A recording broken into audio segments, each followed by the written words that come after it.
Hey guys, I know it's been a while since I last uploaded a video, and that's mainly because for the last 3 or 4 days, I've had some personal stuff I've had to deal with. I've had to, kind of put my videos on hold to kind of sort myself out. And yeah, well, that's all sorted now, that's all back.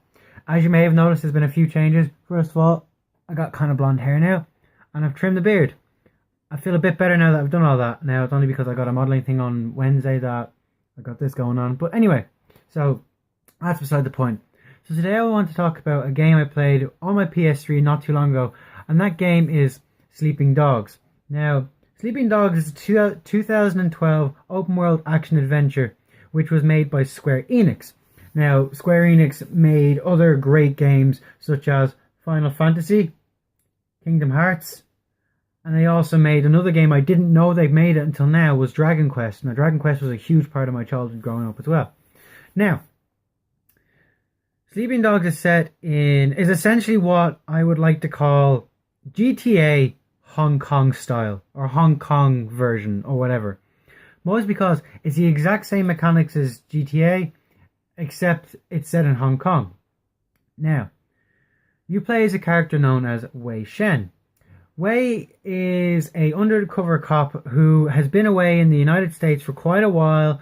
He's been recruited into the FBI and decided, let's send him back so he can try and get the criminal, activity down in Hong Kong, in a little area where he grew up, down to a reasonable kind of, manageable level.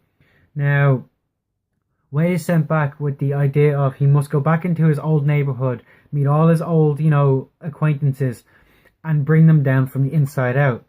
Now, that, as you can imagine, would be very difficult, considering that's essentially people he grew up with. That's kind of betraying their trust.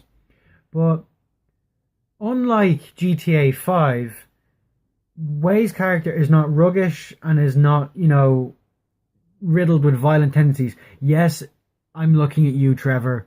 We all know the shit you did in GTA 5. Don't even try that shit. Anyway, so as I said, unlike Trevor from GTA 5, Wei is more sophisticated, is more cool, more kind of like he's doing this for a duty.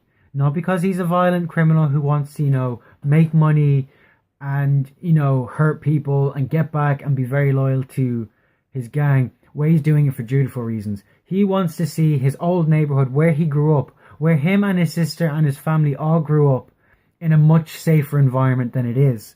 Because as it stands, the triads are controlling it. There's a gang war going on between one set of triads and another, and Wei is sent back in order to try and put a stop to that.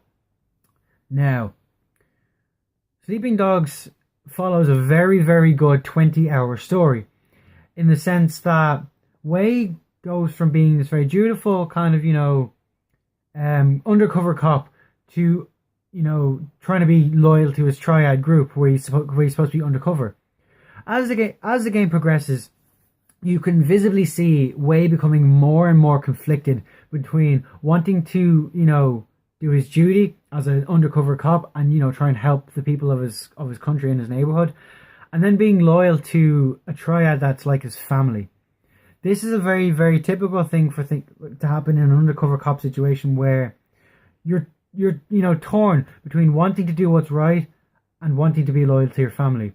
It's been the topic of a number of storylines, and Sleeping Dogs does it quite well. Now, as I said, it's much like GTA 5 in the sense that you do have your own car, but you can go around whatever you want to do. You can kill civilians, you can run them down, you can steal cars, or you can flash your badge and say, look, I need this car for, police reasons, and do it that way. Now, there's another game that I know of that's like that, I just cannot remember the name of it. But as I said, you can shoot up people, you can get the cops after you and everything. Now, the combat in Sleeping Dogs is very different to the likes of GTA 5. GTA 5, you run around, you punch people, you pull out a gun out of nowhere and you shoot people. That's a little bit different in Sleeping Dogs, in the sense that guns play a very, very small role in the game. They do appear, and they are, a part of the game, because it is gang warfare, and we can't all go around, with fighting each other hand to hand. But the hand-to-hand combat is some of the most flawless and thrilling pieces of violent, fighting scenes I've ever seen. Now, I'll just say now, for those people who are watching and are thinking of playing Sleeping Dogs, it is very bloody and very gory. So if you're not into that kind of thing, then I would suggest you don't play this, because it does get very graphic. There's a lot of bone crunching, there's a lot of breaking limbs and, kicking the crap out of people. So I wouldn't recommend doing it if you're not really strong stomached for that sort of thing. Anyway, as I said, the combat in Sleeping Dogs is very kind of kung fu like. There's a lot of roundhouse kicks, a lot of reversals, a lot of kind of like, the Bruce Lee style of fighting, mixed in with a little bit of like street fighting. As well as that, there's also the option to pick up a weapon and start slashing, with like machetes, butcher knives, crowbars, whatever you get your hands on, and start swinging away, kind of like, do damage that way. Now, as I said, guns play a very, very small role in the game, which I actually kind of enjoy more. I prefer the up-close personal hand-to-hand combat than the actual shooting. I feel shooting is a very cheap way of combat, because it's not that difficult to use. If you know how to take cover and you know the right time to shoot, then you're not really doing anything skillful. Whereas in the actual hand-to-hand combat, you need timing, because if you time it wrong, you're going to take at least 3 hits of damage. If you time it right, you do some of the most flawless execution and takedowns possible. You go from doing like, jump kicks to like sweeping people's feet from under them. But that's kind of what I like. That up close and personal kind of fighting style, kind of like Bruce Lee, Jet Li, Jackie Chan sort of fighting, where using the opponent's momentum against them is kind of the main way of, fighting.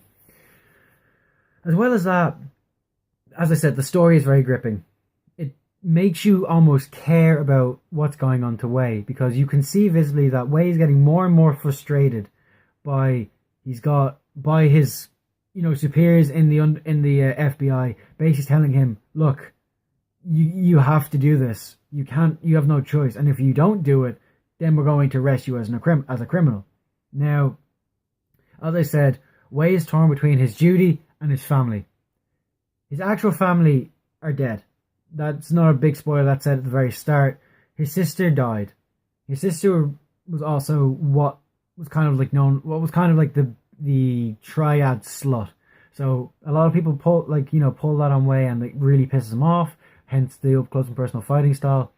And it's kind of interesting to see Wei go from, knowing what he has to do, and then going against his superiors to go, look, I can't do this. They're my family. I can't betray them. I can't betray my best friend. I can't betray everyone who's been looking after me this far. And it really does show you the downside to doing undercover work. To me anyway, I'm not a cop. I don't know what it's like. But I feel like any cop that goes undercover really needs kind of to be given a psychoanalytic approach, because that will take its toll on you. And the idea of you get so deep undercover that you almost start to believe what you're doing is who you are. And that's kind of what happens with Wei, because there are times where he's like, I am part of the triad, this is me. And as I said, you do see that kind of torn between when he's choosing his decisions and what to do. You see him going from choosing between, do I be cop Wei or do I be triad Wei? Do I be dutiful or do I be loyal? Those are two very different, aspects two different things to be, and very hard to decide against, especially when it's you're being blackmailed by the FBI because you've done a lot of bad things, and they'll put you in jail if you don't do what they say. But then you got your family, who are just there for you all the time, making sure you're okay. Have had your back since day one, and they're not, as I said, they're not actually his family, but they are the closest thing to family he has. The only real con I can give this game is that there's no replayability factor. Once you complete it, all the side quests become kind of tedious. They're not really all that fun. They're kind of like, there's a lot of combat in it, and that's great and everything, but then it's just kind of like really tedious to go hack a security camera, go back to your apartment, catch the criminal, hack another security camera. It's very tedious back and forth, and there's no real excitement anymore. Whereas the story had excitement. Excuse me. It had moments where you were in restaurants beating people up because you're trying to stop them. But there was just no real new areas when you're out in the open world. Now, open world games, I love them. I really do. I I find a lot of joy in going around in cars and stuff like that. But once you've done that a couple of times, you've done it for about an hour or so, it does get kind of boring because then you're just like, well, what do I do now? You can get the cops to chase after you, and that's all well and good. But when you become good at the game, then the cops chasing you is just kind of stupid. You don't really get much joy out of it anymore. Yeah, so that's Sleeping Dogs. As I said, it's much like GTA, but it's more kind of, it's not as violent as GTA in the sense that the characters don't just go around wailing on people for no good reason. There's always a reason as to why Way is beating on someone, whether it's he's been they were threatening his triad group, or they were threatening to reveal him as an undercover cop, which would blow his cover. Or it's just a simple case of they said something personal, they did something personal to him or to someone that he knows, and he's just doing it to be what's what I'm looking for?